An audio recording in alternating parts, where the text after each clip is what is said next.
करके सबका धारण और पोषण करता है।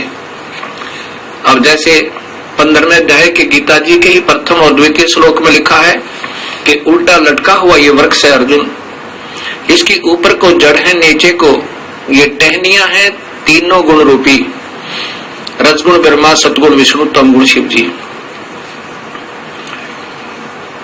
और वही सबका पालन करता है, पालन पोषण करता है।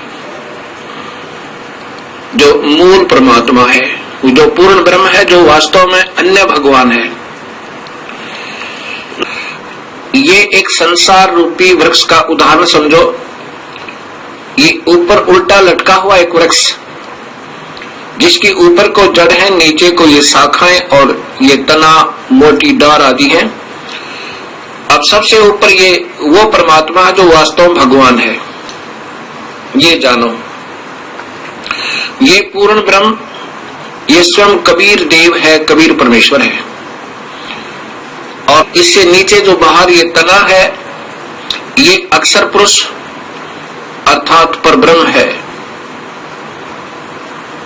इससे आगे फिर ये टहनी जो मोटी डाल निकलती है, ये क्षर पुरुष अर्थात ये ब्रह्म, ये काल भगवान है।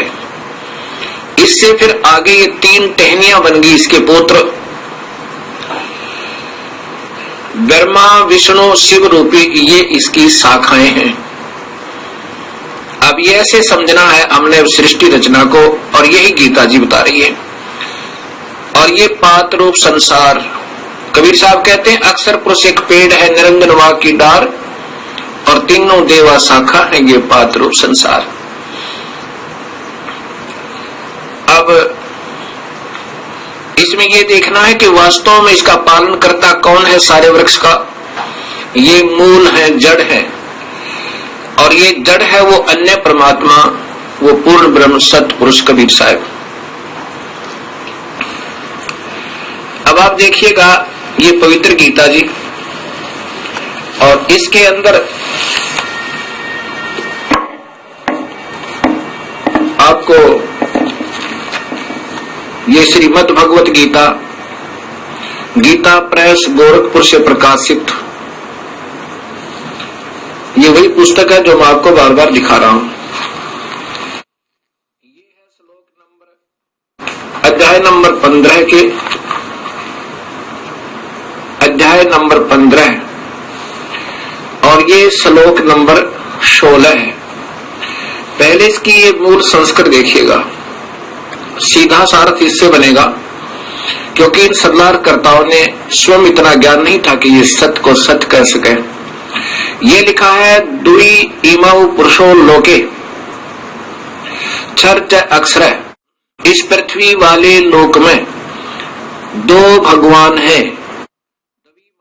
दुई माने 2, इमौ माने इस, पुरुषो माने पुरुष, लोके माने संसार में, क्षर ये नाशवान, ये क्षर ये ब्रह्म है, अक्षर ये पर ब्रह्म। द्वि पुरुषो, अक्षर पुरुष, क्षर पुरुष, इन इस पुरुष को यहाँ दोनों स्थान पर लगेगा। ये एवं माने इसी प्रकार, और इसी प्रकार च, और इसी प्रकार क्षर सर्वाणी भूतानी कटुष्ट अक्षर उच्यते, इसी प्रकार जीव की 2 स्थिति है। अब यहाँ इनके द्वारा टीका भी देखिएगा, ये श्री जय जय गोविंद का जी के द्वारा भाषा भाषा टीका है। इस संसार में नाशवान और विनाशी भी 2 प्रकार के पुरुष है। यहाँ पुरुष माने भगवान लिखना था, प्रभु लिखना था। फिर इसी प्रकार सर्वाणी, सब संपूर्ण प्राणियों के शरीर तो नाशवान है और जीवात्मा अविनाशी कहा है। अब ये तो क्षर और अक्षर की ज्ञान दिया। अब वास्तव में ये 17वां श्लोक बताता है, स्पष्ट लिखा है, उत्तम पुरुष है तो अन्य, वास्तव में उत्तम परमात्मा यानी इनसे भी श्रेष्ठ भगवान तो कोई और ही है, जिसको परमात्मा इति उदाहरते। इस पुरुष का अर्थ भी यही दे दिया कि वो पुरुष, वो वास्तव में भगवान परमात्मा है, इस प्रकार कहा जाता है। और वही अगम ईश्वरम, वही अविनाशी परमेश्वर इन 3 त्रिलोक में, इन तीनों लोकों में भी प्रवेश करके, अविश्वय माने प्रवेश करके, विभर्ती माने सबका पालन पोषण करता है, वो अन्य भगवान। अब इन्होंने कैसे किया है ये भी देखिएगा।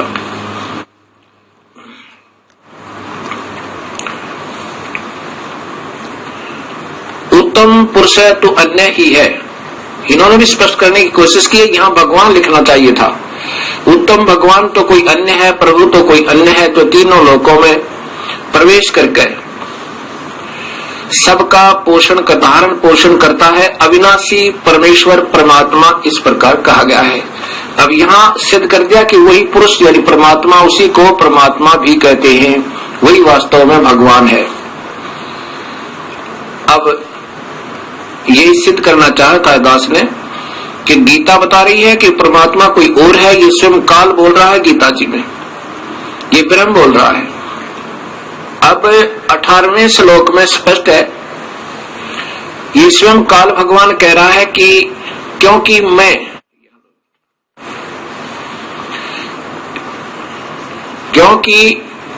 मैं नाशवान जड़ क्षेत्र से तो सर्वथा अतीत हूं और अविनाशी जीव आत्मा से भी उत्तम हूं, इसलिए लोक में और वेद में पुरुषोत्तम नाम से प्रसिद्ध हूं।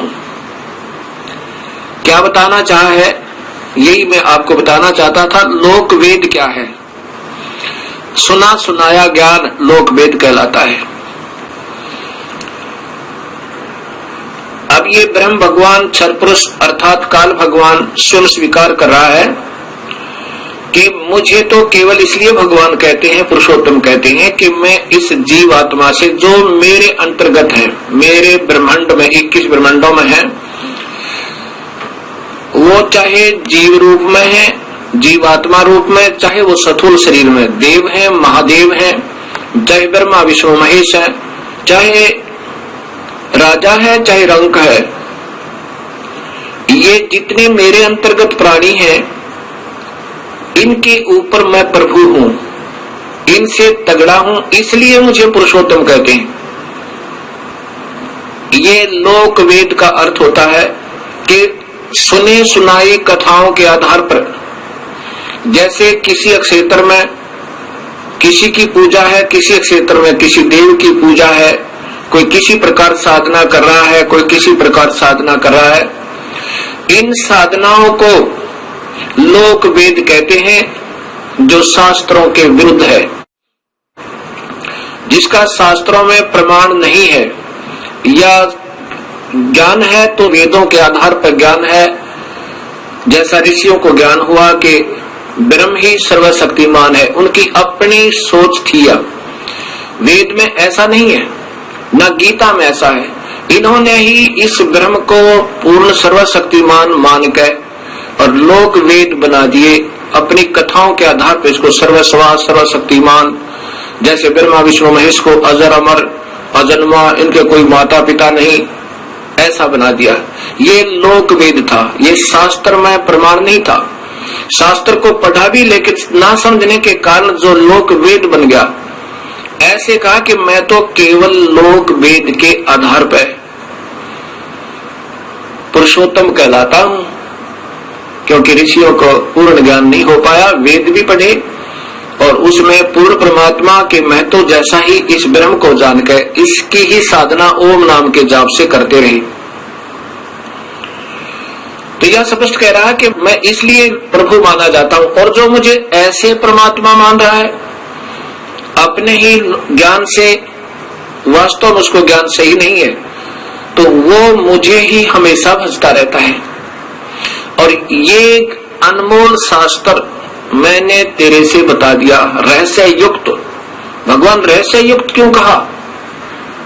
जब ज्ञान है तो स्पष्ट सबके सामने ही आना चाहिए था। रहस्य युक्त क्यों कहा? क्योंकि ये हमेशा हर जीव को गुमराह करने की